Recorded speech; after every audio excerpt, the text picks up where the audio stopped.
Hello and welcome to Enchantment of Eternity's review for Star Trek Discovery Season 4, Episode 4. All is possible. This video is a part of a series of videos where I review episodes of Star Trek Discovery, so I'll have to start with a spoiler warning for Discovery up to Season 4, Episode 4. If you haven't seen up to this point, you will not want to watch this video, otherwise some things will be spoiled for you. So, this episode it's fine, I guess.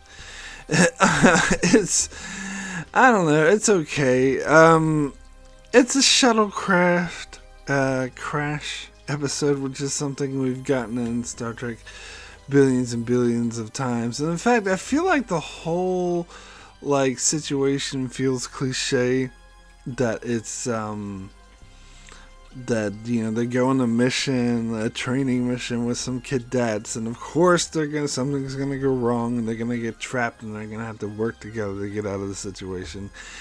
It's so Star Trek like. Now some people may see that as a positive because Discovery typically is a departure from your more traditional Star Trek, and this felt like a more typical Star Trek, but I don't know if I really see that as a positive, especially because I really just am sick of this whole shuttle crash cliche, and it felt very like it didn't bring anything new to it.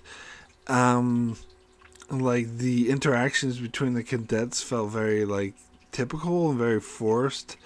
And because especially at the start, and by the way, this is a waste of the David Cronenberg character, by the way. Anyway, because he was so creepy in season 3, and I feel like he had more to do with timelines and shit. But here he's just like, oh, we need to train these cadets because they're not used to being around different species. I don't know. Seems like they could have gotten a different character to do that. But anyway, so as soon as they said that, though, at the start, it's obvious that they're going to just drill that home. Either well, I don't like you, and I don't like you, and you, I don't like you. And that played out very typically, like a stereotypical fashion.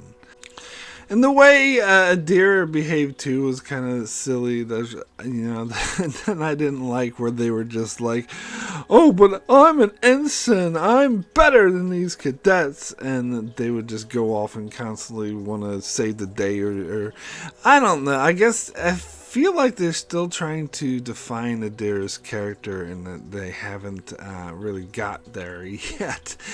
And having them act like, "Oh yeah, I'm an ensign, I should be treated better," I don't know if I like that. And I don't think it worked for this episode. Now, apparently, I heard that this planet they were trapped on, or the moon they were trapped on, might be the same one from the 2009 Star Trek, which is another strike against it, where they had that ridiculous scene where all these monsters were chasing Kirk, and Kirk just happened to land 5 minutes from where Spock happened to be. I hate that movie so much. Anyway, and I think these are the same creatures, but anyway, that's the whole thing with the whole creatures. It felt like, ooh, we gotta create attention, and it did. When they said, "Oh, we have to climb to this ridge in order to get a signal out," that reminded me of that DS9 episode Ascent, where Quark and Odo were stuck on a planet and had to climb the mountain to get a message out, and they were like, "I hate you. No, I hate you more." I hate that episode so much. Anyway, and so being reminded of it was not a good thing. I'm like, really? But I will say I didn't completely hate the storyline. It didn't seem that there was much there for me. The one thing I will say I did like about it, I actually liked, believe it or not, Tilly and her response and the way she was reacting, because she wanted to go on this mission in the first place to find herself or whatever, and the way that she was trying to character build and get the cadets to sort of, and she did it in her own stereotypical quirky way that's true to the character, which I liked. It actually seemed to work to me in the way that she refused Adira when they wanted to go off on their own, and the way that yeah, that Tilly was just trying to get the other cadets who were fighting amongst themselves to work together, worked. Like this is what they should have done with Tilly in the first place, is to show her growth and her becoming more of a command officer rather than that BS they did at the end of season 3, which we will never speak of because that was done so poorly and so horribly and it was so dumb. This is what they should have been doing in the first place. And so I like what they did here. With Tilly, her storyline throughout this episode was probably the strength of this storyline for me, because everything else, like the cadets fighting, the monsters trying to get them on the planet that they crashed on, and them trying to get the higher ground to get a signal, that's like stuff I've seen a billion times before in Star Trek, and it was just like, oh yeah, this shit again. But the ending where Tilly decides to go back to Starfleet Academy to teach, I think it was handled very poorly. Like, at first, it happened very fast. And I'll be honest, because it's kind of funny, because the first time I watched this episode, I was actually really tired to watch it early in the morning, so I fell asleep during the last, 2 or 3 minutes. I saw almost the entire episode. when Burnham went into Tilly's room to talk to her, I fell asleep. And I was like, oh, there was only 2 minutes left of the episode. I was actually going to make my review just on that. I was like, nah, maybe I should just watch those 2 minutes. Maybe something important happened. and something important, Tilly, leaves Discovery for good, and they had this big teary goodbye, and it happens within the span of 3 minutes. Yeah, I thought that was very poorly mishandled. Now, out of curiosity, I went searching the webs, and they were saying that whatever the actress name who plays Tilly is still a main cast member for season 4, so she's not leaving the show. So they're going to find some excuses to keep Tilly involved and keep her in the show, which is fine, but I don't know, it seemed kind of out of nowhere that she all of a sudden decided to leave Discovery. Now, yeah, it's not out of nowhere, Mark. They've been building to her being uncertain since the start of the season. Sure, but this decision to leave, I don't know. See, when she was first talking to Burnham and saying, I want to go back, I thought she, Burnham's like, you want to go back, don't you? I thought she meant go back to the 22nd century, because, because immediately after she said that, she was like, oh, I miss my mom, and she was talking throughout the episode that she missed her mother, and saying that becoming a lieutenant was the worst day of her life, because, it seemed like because her mother wasn't there, and it seemed like they were doing a motif of her really missing her family and feeling out of place in this time. And I was actually really impressed with the show when I thought that's what it was, because I feel like the show hasn't, and she did mention that. She did mention how she felt very out of place in the 32nd century or whatever, 31st century, whatever they're in, And so I was I was impressed with the show, because this is something I don't think they touched on enough since season 3, since they completely changed the setting of the show, that they haven't really touched on what kind of effect this would have on all the characters. Now, granted, when they first won, they did show them, moping around, being sad about it. But you feel like they seem to adjust to being being 900 years in the future way too quickly, and I don't like the fact that they never bring it up.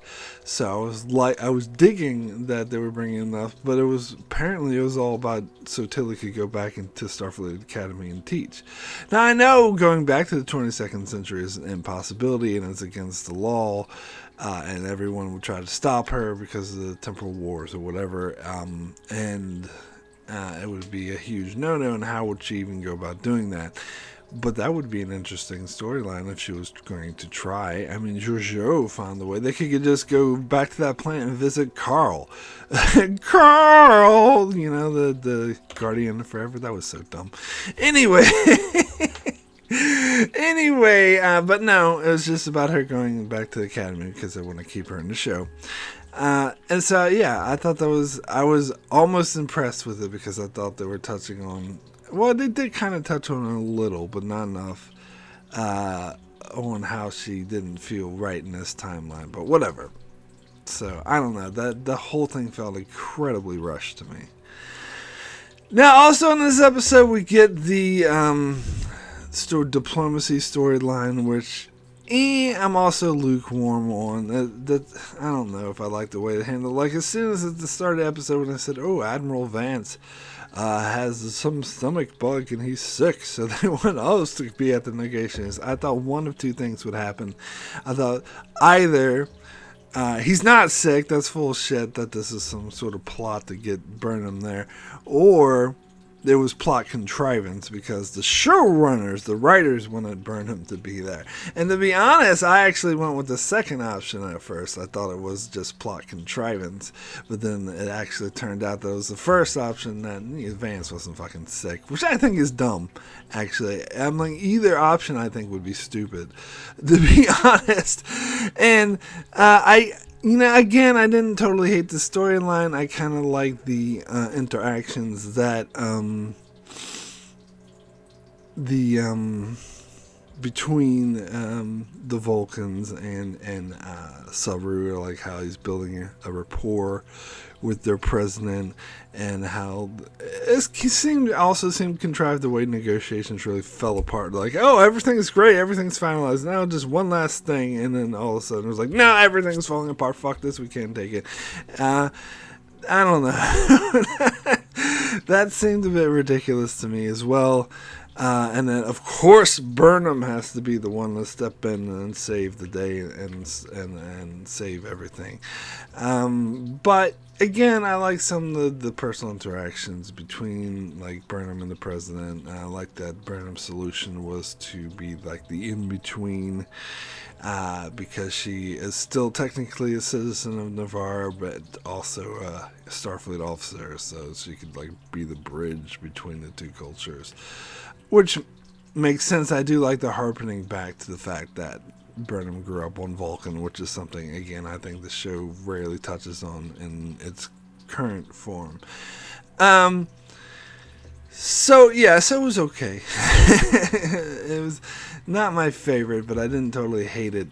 And the scenes we get with Book and Culber, they're fine, I guess. I mean, I think it's a natural progression. That Book is still feeling traumatized by the events of what happened. That makes total sense. I like that they're not just brushing it under the rug like other Star Trek series would do, but the way other episodes handled it was better. But again, it's not bad, it makes sense. It's just wasn't that interesting of a storyline. So, my rating for All Is Possible out of 10 is a 6. Good. This is the weakest episode of the season so far for me. This was the filler episode, even more so than last week. Yeah. And